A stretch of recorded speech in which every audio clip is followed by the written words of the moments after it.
Kia ora, everyone. Welcome to Clear the Air with me, Angela Lim. And today, we're very excited to have a very wonderful guest with us.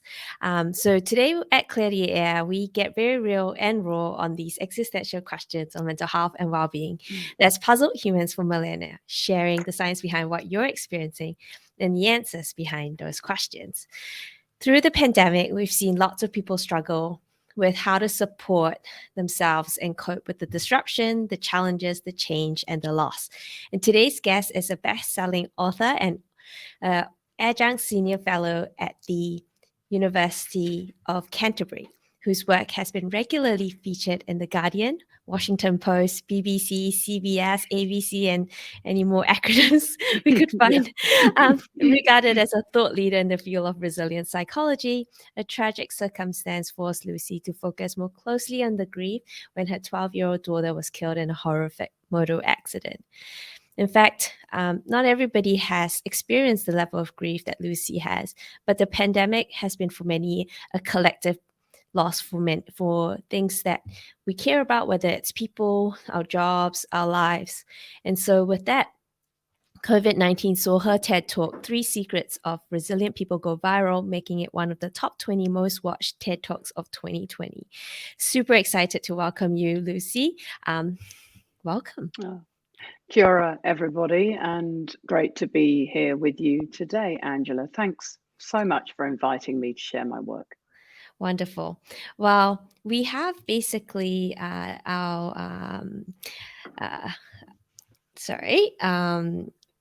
the chat side of things, you'll see our housekeeping rules. Basically, nobody can see you or hear you, so feel free to kind of react and make comments and questions, and we will kind of pick that up as we go. All right, so let's kick off with the first question. Actually, Lucy- before you get into the questions, and having you just said that, I would like to say to everybody present, firstly, well done for showing up and making this happen and giving some time to talk about grief and loss. Not everybody wants to talk about death, dying, and loss. And so I really admire anybody, all of you, who's made it onto this call today. But the second thing I want to say is I'm on a mission to make grief, death, dying, and loss less scary and less fraught and people feeling like they don't know what to say about it. So there are no silly questions today. You know, I really encourage you to lean into this, ask what you've always wanted to ask. I'm very open. I lost Abby 8 years ago. You're not going to upset me. And if you do, that's okay too. So it's really important to me that we kind of clear the air and just say, you know, let's just talk about grief and loss and death and try and be a bit less scared. Thank you for really opening the space, Lucy, to allow for that. So I guess the first question is, what is grief, especially in the context of losing someone so important? Yeah, so that's a good place to start. And as an academic, I'm thrilled to do that definition bit. So grief, yes, is your reaction to losing something or someone important. And it can involve physical symptoms. You know, you can feel it physically, but you can also feel it emotionally. We have to grapple with it cognitively, meaning, you know, it really challenges your thoughts. It can challenge your relationships, your sense of identity. So there are so many more aspects to it than I think people often realize. That's great. And I mean, I talked about it in the context of losing someone, but are there other types of grief? Yes, I think this is a very important learning for everybody on today's call. Whether you are here because you're interested in learning more about grief for yourself or for your family, your whānau, or whether that's for your colleagues, the people in your team, the teams you lead, it's really important to understand that we don't just grieve for people when they die. We as humans experience grief for so many different types of losses. And because I live in Ōtautahi, Christchurch, New Zealand, I first really discovered how different challenges could make me experience grief during the 2011 to really 2014 series of earthquakes we had in this city. And so I didn't lose anyone, nobody close to me died. I didn't even lose my house because I'm lucky enough that we kept our home and we were able to stay in it. But I did lose a sense of confidence, a sense of trust in the hills in which I live. I used to love the mountains, and suddenly I looked at them really fearfully. So for me personally, that was the first time I really got to understand how broadly grief can hit us. So the most common other types of loss that we grieve are, of course, relationships, but not just people dying. That might be the breakup of a really, really important relationship, but it might also be the slow estrangement between you and a friend or another work colleague. We also grieve, so we have divorce, redundancy, infertility, physical impairment, slow decline of our cognitive functioning that, of course, we see in dementia. There are so many different types of loss, and I think this is really important for us all to realize that very often when people seek a coach or a counselor, it is because they are experiencing some form of loss or other. And that might be they've lost their confidence. It might be that they have lost their driving license. They're aging and no longer to drive. So I think that's probably one of the most important take homes from today, is that we grieve so many different things, and when we do so, it can really challenge us. It can really send us off track. In fact, when we're going to do a poll, Angela, should we do that? Yes, so the polls have already been going on. So Brilliant. I'll feed the responses in as we chat. So most importantly, I think what you have highlighted is the importance of basically being able to understand that there is different types of grief and the ubiquity of it. So I would assume most people, if they've ever lived, would have had some sort of loss, and it can be as big or as small as possible. Yeah. But it doesn't invalidate the experience that you've been going through. I think most of our audience potentially have not realized how broad this grief would be encapsulated, and so actually majority actually say they haven't really experienced any real grieving before, but for those who do, these grieving process have been actually quite long. So when we talk about the trends of the pandemic, and you talked about the different types of grief, has there been any trends that you've seen pre and post pandemic? Yeah, so one of the things we are starting to see, and of course, to do any really good, robust research, what we're really looking for is change over time. And so it's still quite early days to get some of that research.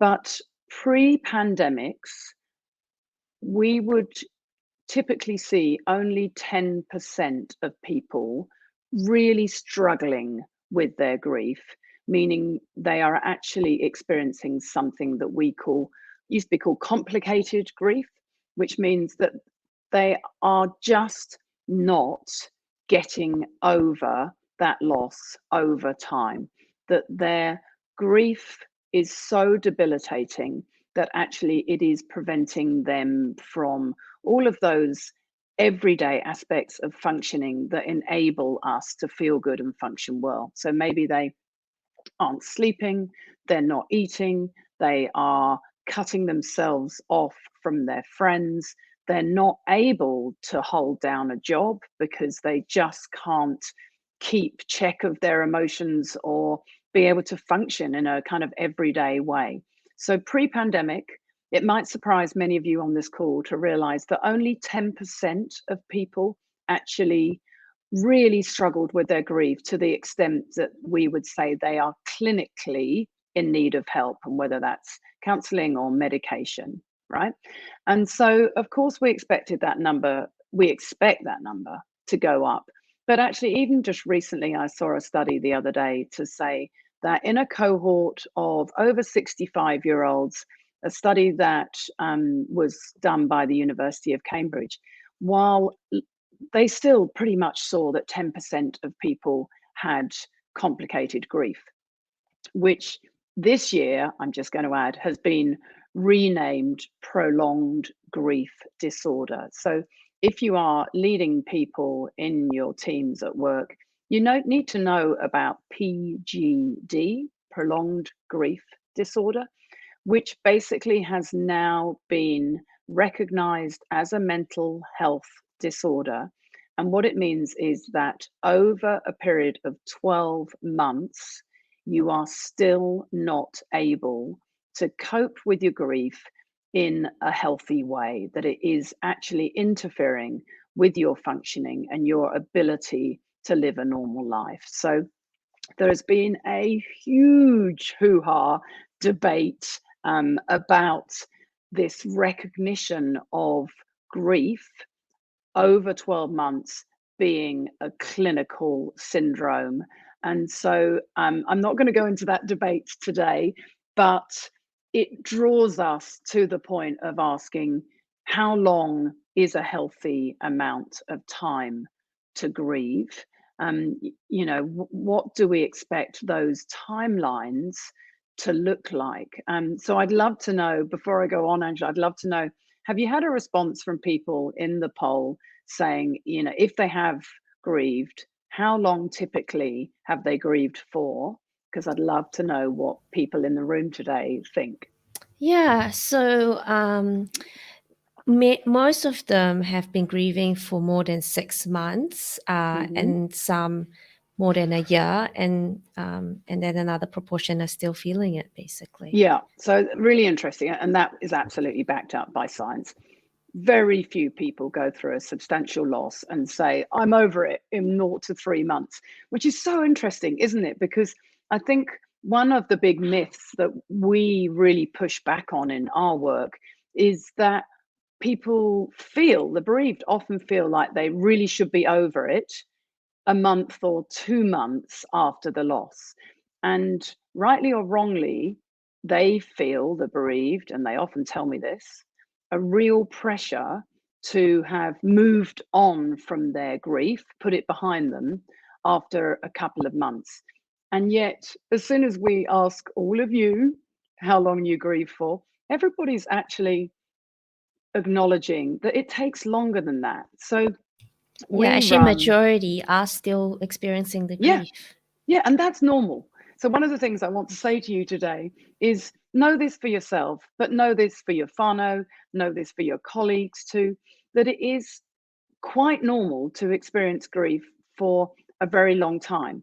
What is not normal is to experience it to the extent that you cannot perform your daily functionings in life. You don't get any pleasure at all, and you can never stop thinking about the person or their death and dying.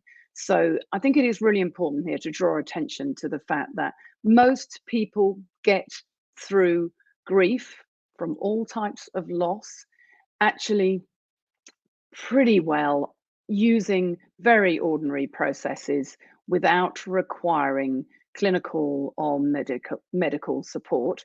It doesn't mean there's anything wrong with you if you do need those things, but I think one of the big myths about grief is that it's taboo because it's so terribly hard. And then we also expect people to just kind of get over it and come back to work immediately. So my big message to you all is, we carry our grief around with us. It doesn't mean that you can't function, and that, I am all about learning to live and grieve at the same time. So much of our work is about supporting people to do that. So it is possible, but there's lots that you can do at work as well to help them. And it'll be great when we get into those questions. But maybe Mhm. let's tease out a little bit about some of the myth busting. We had a really Sure. good conversation earlier around the 5 stages of grief, and Hmm. that you know some of the work that you're doing challenges the common perception around that, because it is very universally known that, oh, Very okay. common. So maybe Yeah. let's start with what is the 5 stages of grief as the public knows it, and what is uh, incorrect about what you found in the research. Yeah, so I probably won't be able to see this, but put your hand up or, put a thumbs up if you've heard of the 5 stages of grief, because I'm willing to bet that most, here you go, I can see all the thumbs. Thank you for that, everybody. Most people have heard about the 5 stages of grief. We've all been brought up with knowing there are 5 stages. To be honest, most people can't name all 5 stages, and I bet I can't even now. So are they bargaining, denial, depression, acceptance, and whatever the other one is? Someone's going to have to put it in the chat. So the bad and the good news. The bad news is there are no 5 stages of grief. This was Elizabeth Kubler-Ross and David Kessler's model that came out of her original work on death and dying in the 1980s, I think it was. So long ago, I've kind of forgotten. And we've held on to them because, in many ways, it's sort of comforting, isn't it, when you're dealing with so little control and you're dealing with, particularly in death, with something that you cannot change. It's kind of comforting to be given this nice tidy framework of stages of grief that you're going to move through, and then you're going to come out the other side and feel better. Well, they have been scientifically discredited. So the new science of bereavement tells us that sadly we don't go through 5 stages of grief, that grief is as individual as your fingerprint. There are no rules. We all grieve differently. And our work is all about helping people find the strategies, the ways of thinking and acting that best help them adapt to this loss, because actually what is going to help you, Angela, is going to be completely different to me. And this is true of resilience psychology all over. For instance, some of you might like going on a yoga retreat or writing in your gratitude journal. I can't stand gratitude journals. And yet I've got a poster on my wall here that says, accept the good. So, that's my way of kind of tuning into what's good in my world. But if you ask me to do 3 blessings each evening or write in a journal, I'm much more likely to smack you. So, That's right. grief is exactly the same. We have to find our own ways to process it. And as much as we'd like there to be 5 stages, there just aren't. They have been scientifically proven. They are putting people in boxes. And do you know what? One of the reasons most people seek therapy for their bereavement is they feel they're not grieving properly, or they're not doing it right, or someone has made them feel they're not doing it right because they're not going through those 5 stages. So, time to retire the 5 stage model. Well, I mean, definitely good to acknowledge that, we all will grieve differently. We Mm-hmm. all will grieve for different periods of time. There Mm-hmm. is no right or wrong way to do it. But your TED Talk did go viral during the pandemic, around the 3 key strategies that resilient people Mm-hmm. demonstrate. So why don't you share that with us in the context of, if there's no 5 stages of grief, what are the Mm-hmm. 3 key strategies instead? Okay, so actually, so yes, my TED Talk, complete surprise, because in 2019, when I did it, I think it ended up, I can't remember now, but with about 180,000 views, which I thought was heaps. And then COVID hit and it went viral. And now across platforms, it's got about 9 million views, ended up being one of the top 20 most watched of 2020, and is the biggest of any New Zealander. So I wasn't expecting any of that.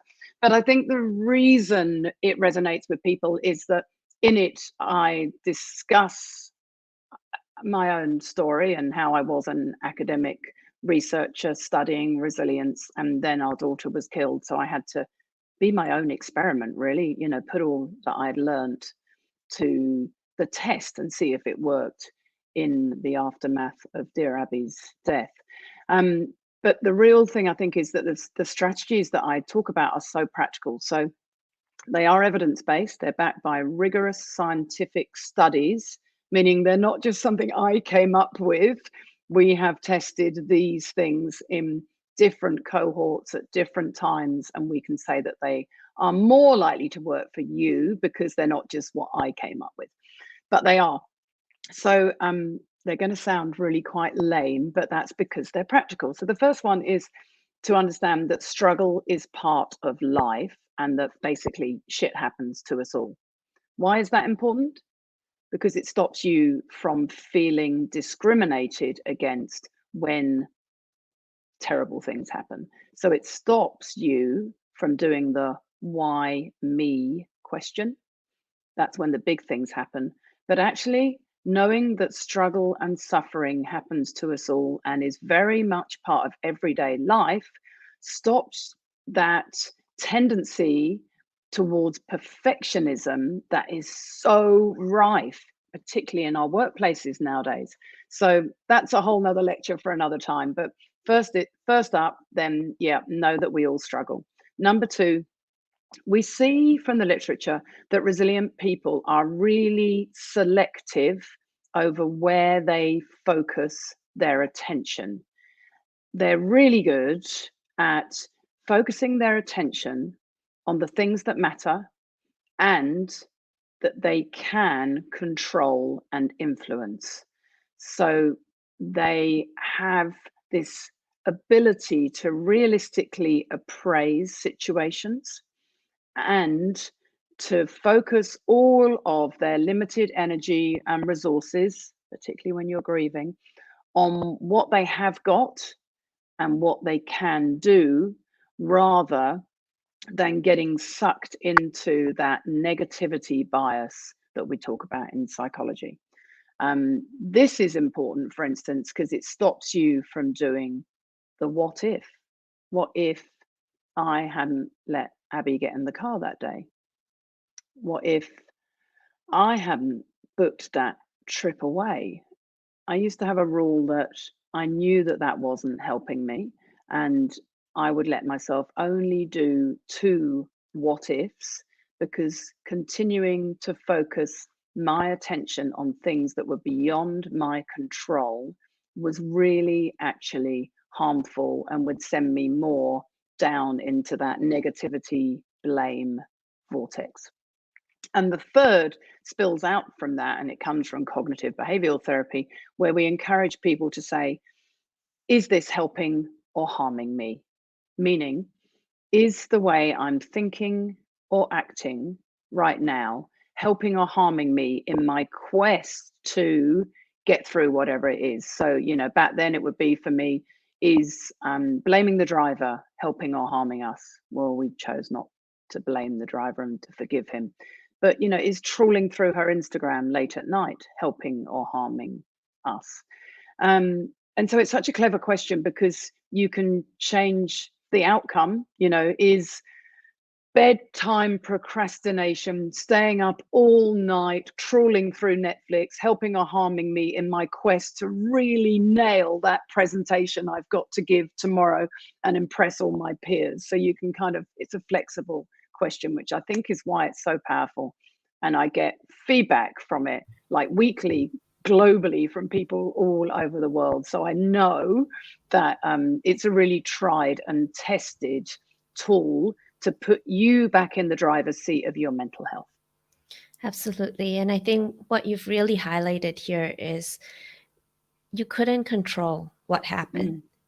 What is past has passed. But what you can control is how you choose to frame the situation you're experiencing, how you choose to think about it, how your thoughts then dictate what your emotions will be, what your behaviors will be. And all of that will either help you get out of the grief process as quickly as what will be possible versus going into this negative spiral that you can't seem to see a light at the end of the tunnel. So I think it's really important to basically recognize that you can only control what you can control. And a lot of it just starts with those thoughts that you have, and being self-aware enough to short circuit those thoughts, basically, if they're not Yes. helping. And can I just add there, because that's exactly it. So they build those three questions, those three key secrets of resilient people: build self-compassion, self-regulation, and self-awareness.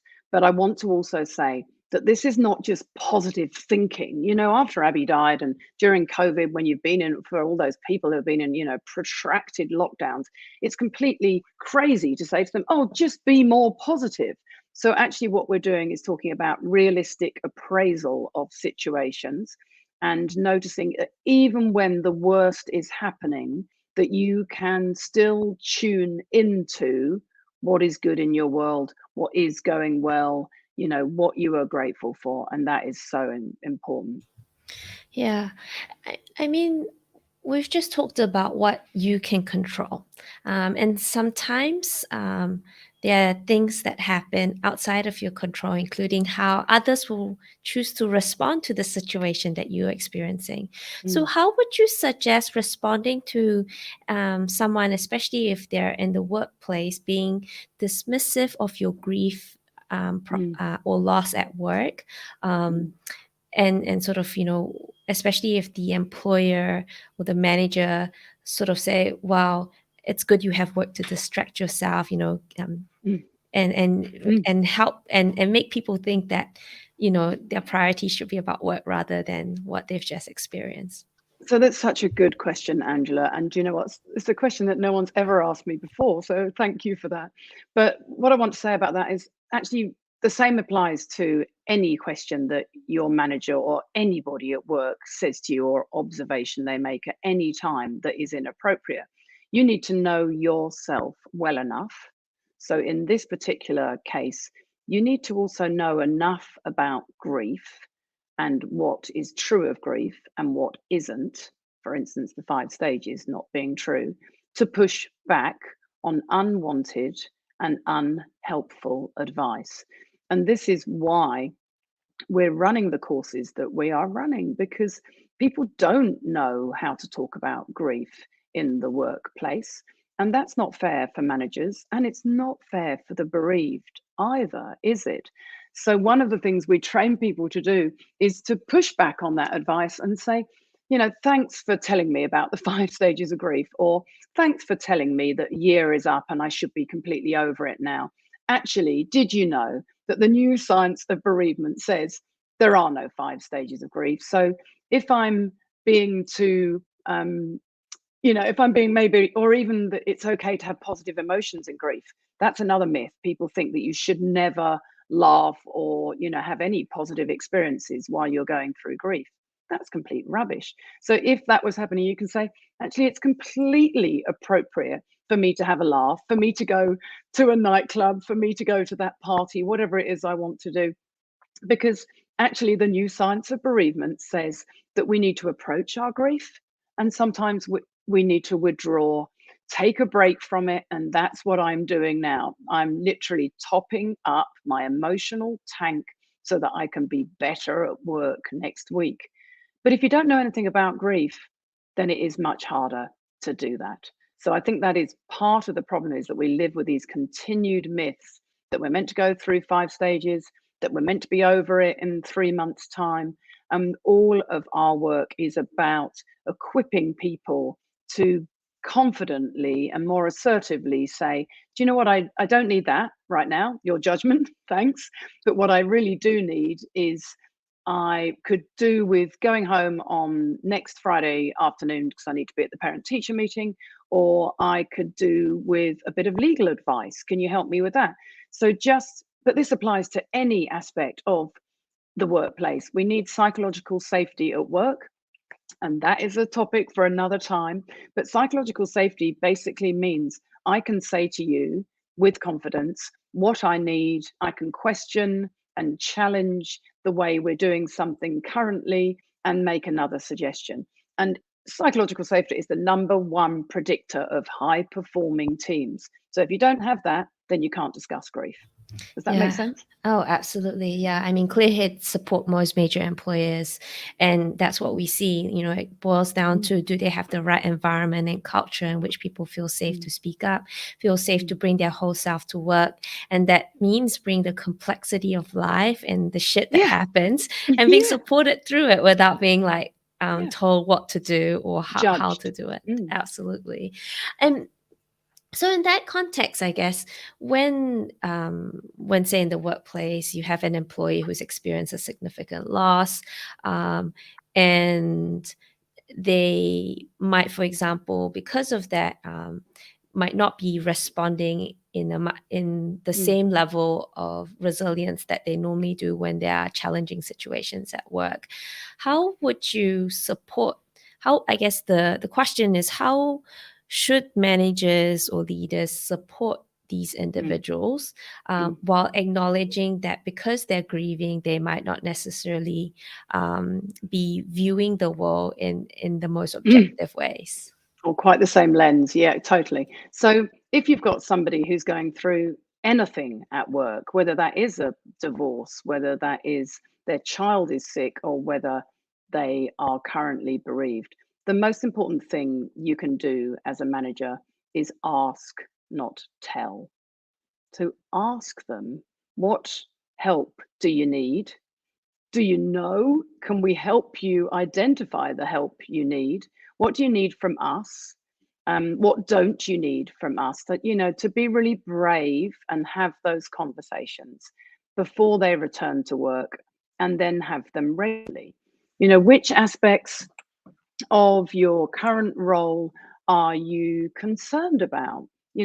Which aspects did you previously love that you think might just be a bit of a trigger point for you right now, that might trigger a grief ambush? So yeah, I was talking to someone recently who had a really big presentation, and they said to me, I just feel so much more vulnerable because they're about 4 months bereaved.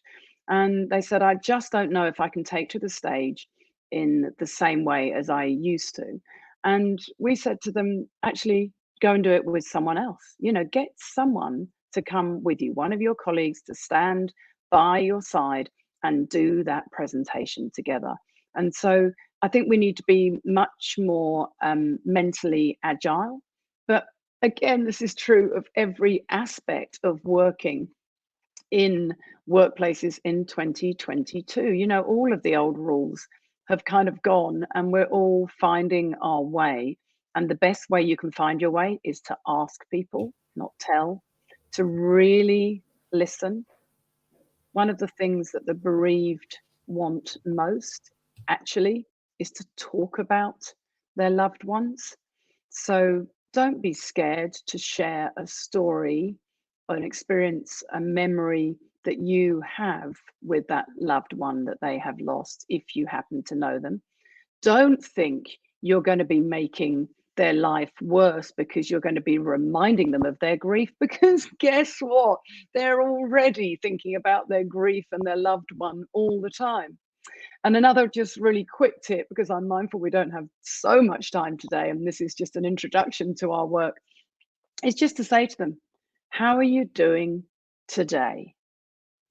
And in adding that word today, you're pretty much putting in brackets, I know this is a really challenging time for you. I know you're really struggling. I don't expect you to be operating on, all cylinders, but actually, how are you doing today? So you're just giving them that nod to the fact that you are acknowledging their grief, and that they are coming to work under exceptional circumstances. But in so many ways, COVID has done us favors in the workplace, in that it is rehumanizing the workplace. And of course, so many workplaces have been forced to discover that they can operate in hybrid and remote working environments, and that hasn't reduced productivity or performance. And so I think that opens the door to having a more human approach to working with your colleagues who are coping with whatever type of loss in a much more human way. Just saying, what do you need? How can we help? Yeah, and I agree with you completely in the sense that, there is a new normal of how we work. And I might be a little bit of uh, being cheeky in terms of asking this, which is that as part of that change in the pandemic, people are now working remotely. They may or may not still be masking up in the office. And so one of the trends that we see in our employee well-being data is a rise of loneliness. And this is in the context that, people might be grieving the camaraderie that they used to have when they were together in person. And this new environment, some people really struggle to navigate that, and where people can be themselves. And so it'd be great to hear your thoughts on, what would you suggest for those people who are struggling with the shift, who miss being in the office, who missed everyone not having to wear a mask in one big meeting room? Would you be able to share from that side? Yeah, so we're doing a lot of work in this space at the moment, working with a lot of global organizations to help them work out how do you lead and maintain that social capital in your teams in hybrid and remote working conditions, because it is so hard. And we know that psychological safety and social capital are, two of the really biggest pieces of the jigsaw when it comes to performance and productivity. So, and the downside, the bottom line is there just is no silver bullet. And so the organizations who are doing this well are really leaning into the uncertainty and the lack of having a way forward, right? So what I'm trying to say is they ask people, they say, try this, let's try Monday and Friday at home, Tuesday and Wednesday, definite office days, Thursday, you decide what you're going to do. Is that working for everyone? So the middle managers have a really important role to play here, because it is beholden on them, sadly, sorry, middle managers, to be between your senior leadership team, who might want everyone to come back to the office, and particularly your millennials and your Gen Zs who are going, I am not coming back to the office unless you can absolutely make a compelling case for why I need to be there. But if you make these new kind of guidelines on how your hybrid or remote's going to work, you have to go back to your teams again, time and again, and say, what is working for you? Are you lonely? If you're lonely, then let's work something out for that. For instance, one of the things we've been doing with people is you can have so many different types of virtual meetups. So yes, you can have targeted meetings. And yes, the other thing that we encourage people to do is just where you do ongoing collaboration, where you might be on Zoom or Teams for like 3 or 4 hours, you're working together, you talk sometimes, you flick things backwards and forwards, but it just gives you that opportunity to feel like you are actually collaborating, and you get that creativity and that spark of not feeling lonely and actually doing something together. But the other thing we do is we just do coffee catch ups. We encourage people to say, we just have a 20 minutes where we're doing that on a Monday, just a general check-in. Bring your mug along. We'll have a quick round, teams of 3 or 4, small teams, just to say what's on top. What do you need help with? And when you ask them about what they need help with, and this goes back to bereavement actually, is don't make it a big question like how can we help is such a hard question to answer. Try and be more specific, so particularly with bereavement, say, actually, I'm going out at lunchtime, I'm going to get myself a sandwich, I'm getting you one too, do you want chicken or vegetarian? Like, make it really simple for them. So I think that, cutting down on the offering help's really important. And when going back to the remote work, you want to say to people, I know you're doing that project.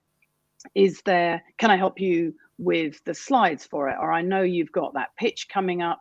Can I help you? Can I come along to the client meeting with you? So I think unfortunately, it's beholden upon all of us to find what works, to test things out, to ask, not tell, and then keep iterating, because we've been across all of the research on hybrid and remote, and there is no single solution. It's really encouraging that, definitely there is being some great work done out there, but sadly it's down to every team to work out what works for them, and then have the balls, the bravery enough to actually stand up and fight for those working conditions. Yeah, and I think that's why it has become harder to be a manager, and that's why it has become harder to be a people leader. What we used to be able to do is just have a blanket rule, a one size fits all. This is how we're running the office, this is how we run our process. And what, like you have said, the pandemic has allowed a level of individualism to creep into the office. And if you want people to be able to be most productive and be their best self, it means understanding that for some people, they don't want to wear a mask. And then for some, they do. And how do you navigate that? For some, they don't want to come back to the office. And for some, they do. And so really being able to work the complexity and the nuance of negotiating, how can I get the best out of my team, while acknowledging that, for some individuals that might not work, and really bring them along the journey of whatever decisions get decided. Right. So as long as people feel heard, people feel that there has been fair compromise, then that's how you're trying to navigate the system. You mentioned a little bit around that actually for these individuals who are grieving, that this is an exceptional time in some ways for them to be at work. And so how do what are the suggestions around helping people go through this process where they're dealing with both the loss of, say, a close loved one and a career opportunity, for example? So maybe their dream job came up, but they're not in the mental state to kind of say, yes, I'm going to take on that extra responsibility. I'm just still trying to get through the day to day. So how do you, what would you suggest in that context? Such a great question. And I think we can only approach those situations individually and with compassion, because everyone on this call knows that if they've got somebody who is a good candidate for a job that is coming up, and that if they're bereaved, for instance, in your example right now, you're better to wait for that person. It's going to, in terms of an ROI, you surely put already so much into them. If you know them and you know they are able to do the job, it's better to wait for them. And to let them know that goes back to the fairness thing as well that you just talked about, Angela, to let them know that they're going to have a fair crack. If it's a pressing, urgent project that needs someone to walk into those shoes right now, then you are going to have to let them know with respect that they can try out for the job and you will support them. But the reality is this might not be the right time, but you are committed to them in the long term. So it comes down to the individuals, your relationships, and levels of respect and trust that you have with those individuals. And certainly there are really tough moments like that in the workplace, where someone is just bereaved at the worst time for them. And absolutely, they have my compassion.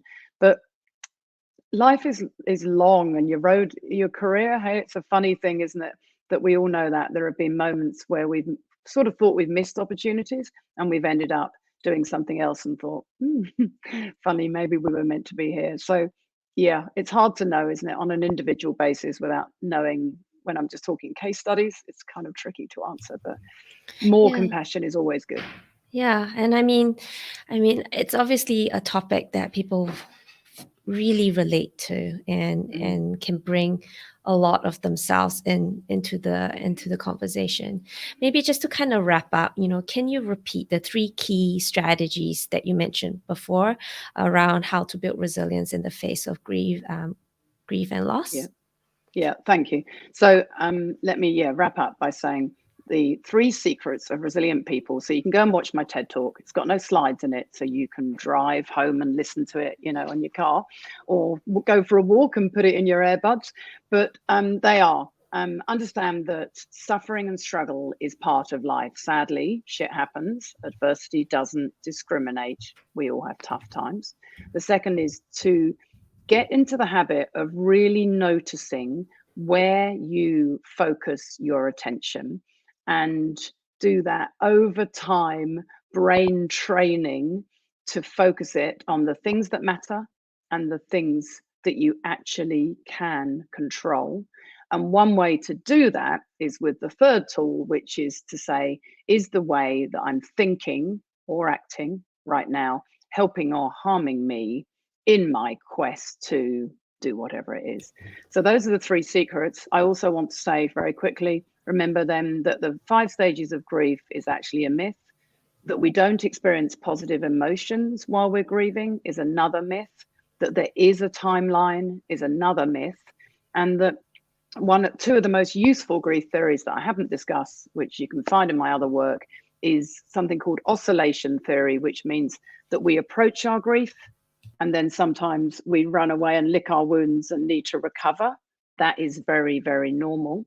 And the other is that when you lose someone, it is no longer expected that you sever your attachment to the dead. Thank you, Sigmund Freud. That was one of his worst theories ever. Instead, we know that a healthy way to grieve is to work out a way to keep loving that dead person, even though they're not in your life any longer. So, to have rituals, to work out what their legacy was, what it was that they taught you, that is a much more healthy way to adapt to loss. And it's also a good reminder that if you are really not able to experience any joy for a very prolonged period, it's really affecting your life, whether that's sleep or work or your Mm. relationship.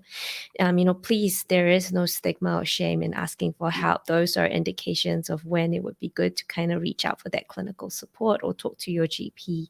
And then I guess a final wrap up as well for those who, especially because the workplace is that tricky environment around how personal do you want to bring to work. In the context of either, say, a people leader or someone at work who has recently gone through grief, what would you suggest either managers or the person themselves do to help the team feel comfortable around talking about the issue rather than feeling like they have to tiptoe around Yeah. eggshells? So I think the most important thing a manager can do is go and either to the home of the person who is bereaved, if you know them and have that relationship with them, before they come back to work, or make an appointment in a coffee shop somewhere off site to actually spend some time with them and make a bit of a bereavement onboarding plan with them to say, we're thrilled you're coming back. We're thrilled that you think you're ready to. Let's discuss what that might look like. What specifically do you need from us? Do you want to talk about it? Do you want us to ignore it? Do you want us to realize that you might one day not want to talk about it, and 20 minutes later you might want to talk endlessly about it? So, we want to support you. We, all of us, know that this is going to be a work in progress. How does that sound to you if we start off with a few ground rules, but we also understand that we will need to revisit them as you go, and we are really prepared to be with you in your grief process over the long haul? We know it doesn't end the moment you step back in the office. We know it doesn't end, and this grief will deeply affect you forever. But we want to be part of the team that enables you to climb back out of that black hole and learn to live and grieve at the same time. Amazing. And again, this highlights the importance of managers and people leaders to create the space. There is no one size fits all. Same way that there's introverts and extroverts and how people like to interact with others. Taking the time to talk to whoever has recently gone through a grief process and have been public about it, or at least informed you, is to ask them, well, how would you like the team to support you? How would you like us to have that conversation when you're around? And then really create the environment that best match what the individual is needing. Because I hope if you're a people leader, you're not having to manage multiple people at the same time. And usually this is a much more acute phase. And then, as you mentioned, the acute phase will change, and then people might want different things once that has happened. Any final tips and or comments you want to share before we close off today, Lucy? Only that I'm currently just been invited to create a cohort-based course on a better way to cope with bereavement. So get in contact with me if anyone wants to be on that first cohort. I've got the book Resilient Grieving and my TED Talk. But I keep getting asked for a real, a short course that people can come on to learn how to tackle their emotions better and actually be better equipped to go back to work. So if that's relevant to you, get in touch with Angela or I. Amazing. Well, thank you so much for your time, Lucy. It's been a real pleasure to be able to have this chat with you today. Very important topic, have only become more important post the pandemic, is what we can see, and very, very practical tips that you've provided the individual grieving, as well as the teams and managers and organizations that are supporting the people at work. So thank you, everyone, for attending, and we wish you all the best. Bye. Thanks very much. Bye, all. Thanks.